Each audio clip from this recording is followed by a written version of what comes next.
مولانا روم لیکلی دي چې یو بزرګو هغه ټول شپه به لګیاو الله الله الله الله الله الله الله الله ټول او بل څوک شته ونه کستا بل څوک شته بل څوک دی چې سره دا وایي چې فلانه فلانه فلانه فلانه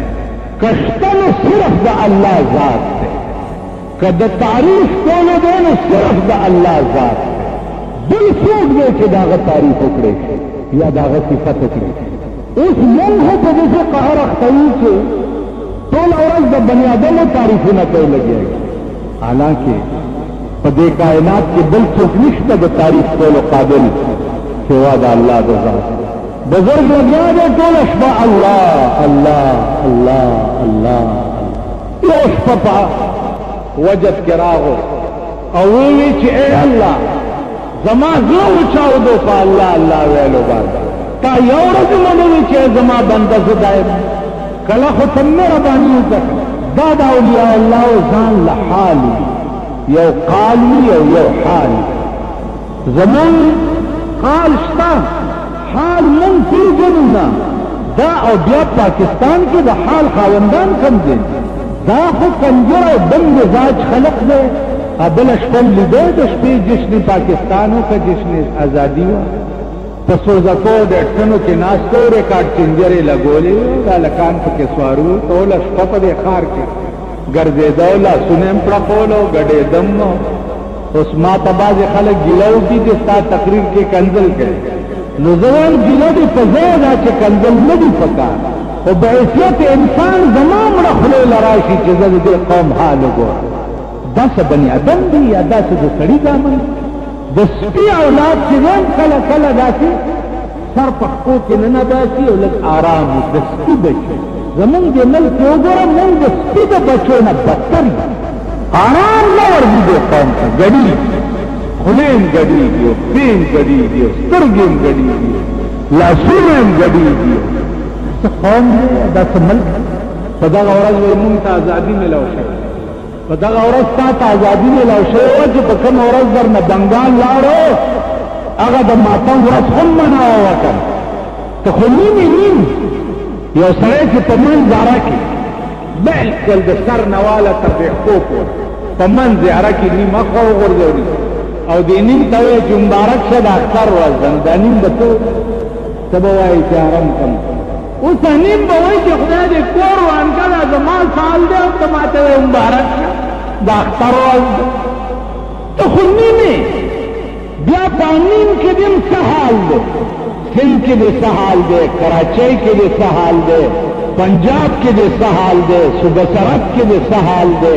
تاله شرم نه ګڼي چې ته دې ملک د خوشحالۍ نوم لري دا ملک خوشحال سبله خبره ده چې دا سټمار زامنو شنه جنډې په ځان لګولې وي ټلویزیون والا لکه خوشحالي دا جنډه دي چې ګاوډي ډېر خوشاله بیګامې مور دلته واده شوی ډېر خوشاله سارا ته یو سړی ملاو شو ویجی اسپتال ته مور وړو واغسته نه مالغه په سایکل دي چې رستو کومه جنډه تړلې و کنه هغه جنډې ته وایي نو مور به داخله کی په اسپتال هغه جنډې ته وینه بیا خاص مې څه ته زه په هغه ملک کې خوشحالي مناوم او په هغه ملک کې به زه خوشحاله چې په کوم ملک کې زه د خدای د حسن عاشقان وګورم زه د جناب محمد رسول الله د عشق عاشقان وګورم زه د جناب محمد رسول الله د عشق عاشقان وګورم زه په هغه ملک کې خوشحالي مناوم کوم ملک چې زه د شیطان عاشقان ګورم زه د دمو عاشقان ګورم زه د ویسیارونو عاشقان ګورم زه د ټي د ډرامو عاشقان ګورم په هغه ملک کې د په ما لعنتي چې په زه به د خوشحالۍ نوم علم هغه ملک کې به زه خوشحاله یا هغه ملک کې به زه د خوشحالۍ نوم علم نن ته د څه نه آزاد شوی په 14 تاریخ ته د څه نه آزادي انګریز درته ملک پرېښود درنه لاړو نو آزادي محسوس کړه تا سره جفت ملک د انډیا آزادی محسوس کا خود کفیل ملک شو هندو د خپل هندو قانون په ملک رایج کړ دستن نواله تراوی جاز او بحری جاز پورې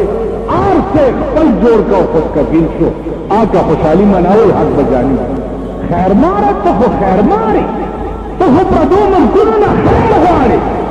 تو خو د کوچیانو روړی لکه کوچیا د شپې په کوڅو کې ګرځي چې مسلمانان فقیر لالا دې نامې خیر اوس پاکستانیان وایي امریکایانو انګریزانو پاکستان لالا دې نامې خیر ته خو خیر ماري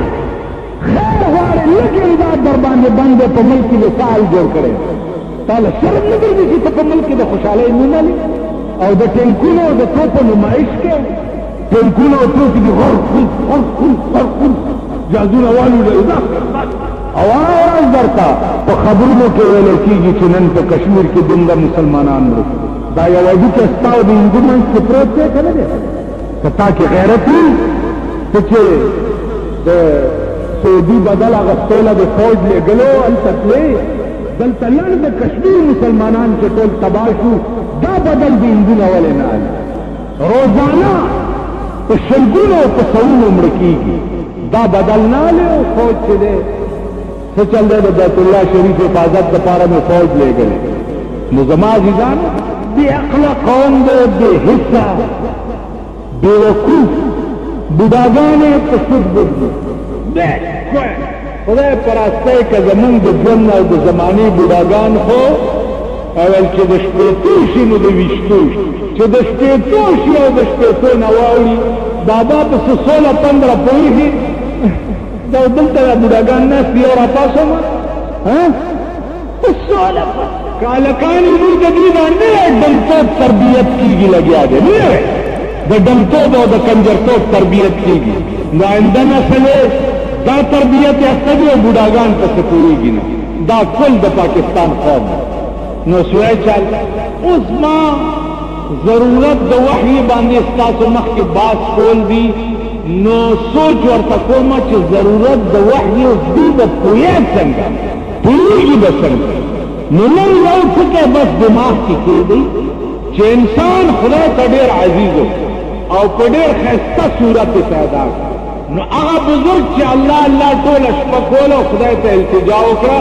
چې کله خو ته مه وایه چې زما بنده زه دایمه نو آواز ورته وشو چې گفت الله تو لبیک ما گفت اللہ تو لبیک ماس وی نیاز و شور دردت پیک ماس اے بزرگا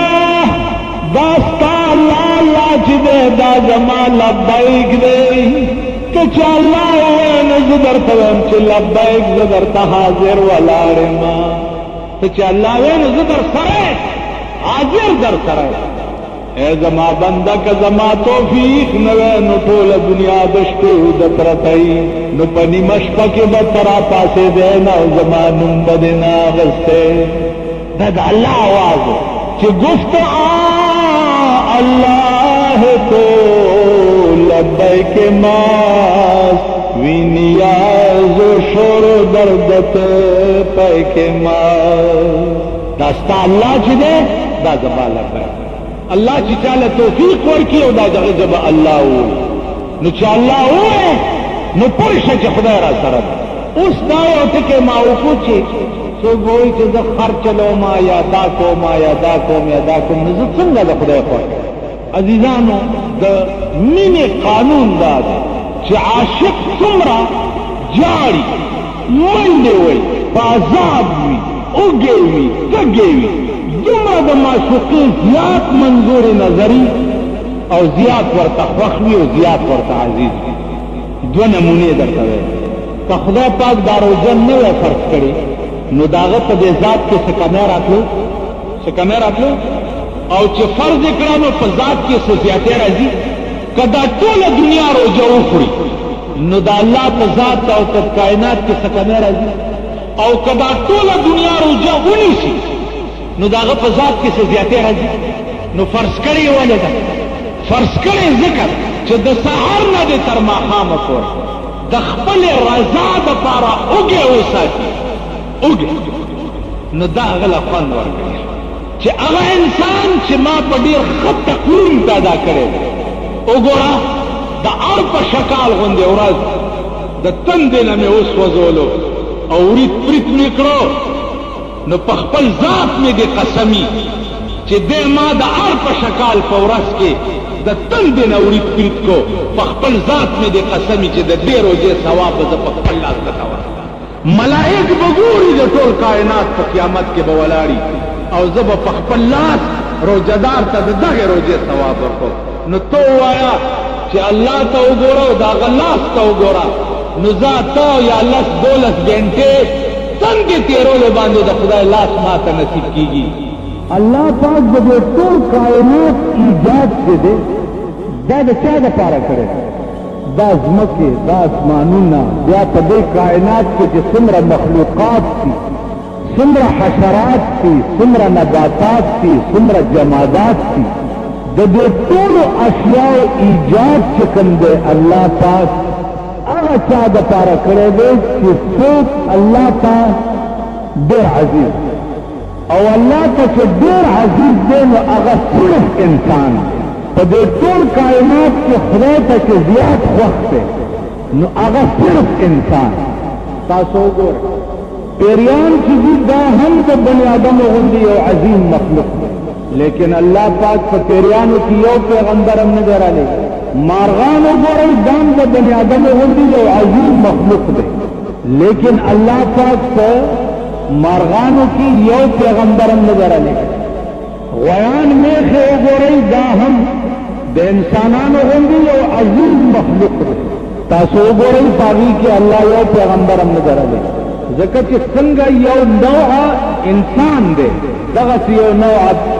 پیریان هم دي، یو نوعه مارغان هم دي، یو تمام حشرات الارض چې دي دا ټول انواع دي د بني آدمو په شان. نو په دې ټولو انواعو کې بني آدم یو نوع، نو الله دا زرګونه انواع چې دي دا ټولو د بني نوع انسان دپاره پیدا کړي. نو بني نوع انسان چې دی دا څنګه خدای پیدا کړی؟ نو الله وایي چې په دې ټول بني نوع انسان او په دې ټول انواع چې څومره په دې کائنات کې ما پیدا کړي دي نو په دې انواعو کې ښایسته صورت او ښایسته شکل ما د انسان نه سوا بل چاته نه دی ورکړی. او دا قرآن وایي چې لقد خلقنا الانسان فی احسن تقویم، ما انسان پیدا کړی دی په ډېر ښایسته صورت باندې. د انسان نه ښه صورت او ښایسته صورت الله وی ما بل چاته نه دی ورکړی. نو چې هر کله انسان الله په ښه صورت او په ښه جسامت باندې پیدا کړی دی نو داسې الله پاک انسان عزیزم خدای پاک په ډېر زیات. بیا یې دې انسان دپاره آخر الامر د دې دایري ژوند به چې چېرته تېرېږي چې هغې ته جنت وایي. هغه جنت کې الله پاک تاسو مونږ په خیر ورولي د هغې به څه چې هغه لا څه شی خدای پاک دې بني نوع انسان دپاره جوړ کړی. اوس هغه باسوګر دی خو د جنت کوټې چې دي دا کوټې به د ملغلرې یوه کمره به د ملغلرې وي او هغه ملغلره به دومره لویه وي چې د هغې کوټې پلنوالی به 6 میله یوه کمره به دومره. نو عزیزانو بني نوع انسان چې دی دا په ښه صورت الله ځکه پیدا کړ چې دا خدای ته عزیز دی او الله ته خوښ دی. نو تاسو اوس په ایمان ووایئ چې د الله غوندې ذات وي د کائنات مالک او هغه تا ته ووایي چې ته ما ته په ټولو انواعو کې ډېر عزیز او ډېر مې خوښ. اوس تاسو بړه کې دا وایئ چې دا مونږ ورته عجیبه عزیزان. څوک به وایي چې زه ریړه چلوم بیړه مې تباه شوه د خدای خوښ یم چېرته په ارام روښی نه راکوي. څوک به وایي زه ټانګه چلوم، څوک به وایي چې زه د فروټو ګاډی مې لګولی دی په دې غرمو ګرځم، څوک به وایي زه خوږې ګولۍ خرڅوم، څوک به وایي زه په خرې د پاسه سبزي خرڅوم په کورونو کې ګرځم. دا زه خدای ته عجیبه عزیز یم. نو عزیزانو عرض مې دا چې په دې راز مو پوهیو چې په دې کائنات کې یو عادت د عاشق وي او یو عادت د معشوقي وي. عادت د عاشق دا وي چې ما ته دې محنت معشوقه ملو، او عادت د معشوقي دا وي چې نه تعالی د عشق خوند څنګه درځي چې تا ته دې تکلیف معشوقه ملو. ته د عشق په خوند څه کوې؟